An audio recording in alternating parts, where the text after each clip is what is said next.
হামজা চৌধুরী অবশ্যই যে একজন প্রিমিয়ার লিগের খেলোয়াড় সেটা আজকে প্রমাণিত হয়েছে। হামজা যেখানে অ্যাটাকিং মিডে খেলছিল, হামজা ডিফেন্সেও খেলছিল, হামজা ডি বক্সে চলে যাচ্ছিল। And Hamza was awesome. হামজার মতো যদি আমরা একটা স্ট্রাইকার পেতাম আজকে, the result could be different, we could win. যদিও আর্মব্যান্ড পড়া ছিল না, বাট অঘোষিত ক্যাপ্টেন ছিল হামজা চৌধুরী। And ফাহমিদুলকে অবশ্যই আমরা মিস করেছি আজকে সবাই। অবশ্যই ফাহমিদুল থাকলে অবশ্যই ভালো হতো। হামজা দেওয়ান চৌধুরীর পারফরমেন্স কেমন লাগলো? আলহামদুলিল্লাহ, মানে একজন প্রিমিয়ার লিগের প্লেয়ার যে কেউ কতটা স্ট্যান্ডার্ড হতে পারে এটা কিন্তু আবারও প্রমাণ করে দিছে।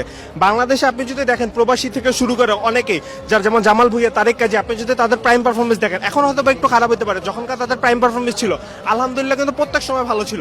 এই বিদেশিদেরকে দেশে আনার ব্যাপারটা, এরপর আছে আমি যদি বলি আজকে যদি যেটা দেখলাম যে অ্যাটাকিং এর যে ব্যাপারটা, এটাতে যদি ফাহমিদুল থাকতো হয়তো বা আরো ভালো কিছু হতে পারতো। আমার কাছে বড় দুর্বলতা মনে হয়েছে হামজা চৌধুরীর সাথে সবাই মোটিভেটেড ছিল যে আমরা হামজার জন্য সাপোর্ট দিব, পারফরমেন্স করবো, কিন্তু পারফরমেন্সের যে একটা বিশাল তফাৎ, 19-20 তফাৎ না, হামজা এক আর বাকি 10 জনের যে 10-20-এর যে তফাৎ সেটা মাঠে একদম প্রমাণিত, এবং তারা হামজার সাথে সিঙ্ক্রোনাইজ করতে পারছিল না পারফরমেন্স। হামজা যেখানে অ্যাটাকিং মিডে খেলছিল, হামজা ডিফেন্সেও খেলছিল, হামজা ডি বক্সে চলে যাচ্ছিল। অর্থাৎ হামজার সাথে আমরা আসলে তাল মেলে পারছিলাম। হামজা যেভাবে গেম রিড করতে পারছিলেন, বাকি 10 জন পারছিলেন। আমরা এখানে হয়তো হেরে গিয়েছি। অসাধারণ। এবং হামজা দেওয়ান চৌধুরী আসার পর থেকে তো আমার মনে হয় আমাদের প্রতিপক্ষরা ভয় পাচ্ছে, তাদের প্লেয়ারদের রিটায়ার থেকে নিয়ে আসতেছে। অ্যান্ড হামজা ওয়াজ অসম। হামজার মতো যদি আমরা একটা স্ট্রাইকার পেতাম আজকে, the result could be different, we could win. Hamza দেওয়ান চৌধুরী মাঠে থাকা মানে একটা বিগ ইম্প্যাক্ট। সে প্রতিপক্ষ দলের প্ল্যান বোঝার যে অ্যাবিলিটি, সেটা আমরা স্পষ্ট আজকে দেখতে পেরেছি। যদিও আর্মব্যান্ড পড়া ছিল না, বাট অঘোষিত ক্যাপ্টেন ছিল হামজা চৌধুরী। একটা পর্যায়ে আমরা দেখেছি বল স্টপ করে সে ডিরেকশন দিচ্ছিল। অতীতে আমরা দেখেছি আমাদের যে ডিফেন্ডাররা আছে তাদের ছোটখাটো ভুলের কারণে আমরা গোল কনসিভ করছি।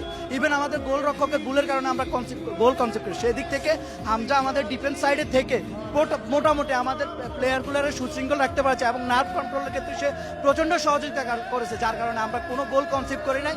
ফাইনালি আমরা ড্র করতে পারছি। ড্র করলেও যেহেতু এটা আমাদের অ্যাওয়ে ম্যাচ ছিল, হোম ম্যাচে আমাদের নিজস্ব ক্রাউড থাকবে, আমাদের চেয়ার আপ থাকবে। আমরা আশা করতেছি আমরা হোম ম্যাচে ইন্ডিয়াকে অবশ্যই হারাবো। ফিনিশিংটা কি মনে হলো সেই আগের মতো দুর্বল?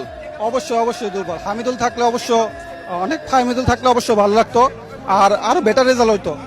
আশা করি শর্ট অন টার্গেট আরো বেশি হইতো, গোল না আসলেও শর্ট অন টার্গেট আরো বেশি হইতো। শর্ট অন টার্গেটে আর ইন্ডিয়ার সাথে ড্রও ভালো রেজাল্ট, খারাপ না। হ্যাঁ, আমরা বিশ্বাস করি ফাহমিদুল থাকলে ভালো হতো, তবে সিন্ডিকেটের কারণে ফাহমিদুলকে নেওয়া হয়নি বা এমনই কিছু একটা হয়েছে। তবে আমি বিশ্বাস করি যে ফাহমিদুল থাকলে আজকে যে রেজাল্টে এসেছে সেই রেজাল্ট থেকে অন্য একটু বেটার রেজাল্ট পাইতাম বললাম আমরা। তবে যাই হয়েছে ইনশাল্লাহ ভালো হয়েছে, আর সামনে খেলা আছে ওইটাও আমরা দেখবো ইনশাল্লাহ। অবশ্যই ফাহমিদুল থাকলে অবশ্যই ভালো হতো। আমরা জানি যে ইটালিয়ান ফুটবলের যে কালচার, তারা পাস ফুটবল খেলে, সেদিক থেকে বল কালেকশনের যে ব্যাপার, উইং এর যে বল কালেকশনের ব্যাপার, সেটা ফাহমিদুল অনেক ভালো করতে পারতো, এবং যে বল সাপ্লাই